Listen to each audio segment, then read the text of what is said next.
মুহাম্মদ সাল্লাল্লাহু আলাইহি সাল্লাম এশার সালাতের পূর্বে ঘুমানো ঘৃণা করতেন, আর এশার সালাতের পরে কথা বলা ঘৃণা করতেন। এটা ল, এটা নীতি, মুসলমানের জন্য, মানুষের জন্য এটা নীতি।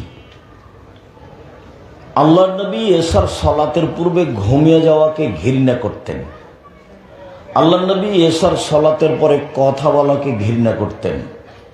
বাড়িতে কারফিউ জারি থাকবে, 10টার মধ্যে ঘুমাতে হবে যে কোনো মূল্যে। যারা পড়াশোনা করছে এরা ব্যতীত সবকে ঘুমিয়ে যেতে হবে, 3টায় উঠতে হবে, 4টায় উঠতে হবে। যদি 10টায় ঘুমিয়ে যাই, যদি 5 ঘন্টা ঘুমাই, তাহলে 3টায় উঠলে কত ঘুম হলো? 5 ঘন্টা। যদি 4টায় উঠি তাহলে সময় হলো কত? 6 ঘন্টা। এখন আপনি উঠে সুন্দর করে ওযু করে 2 রাকাত সালাত আদায় করেন।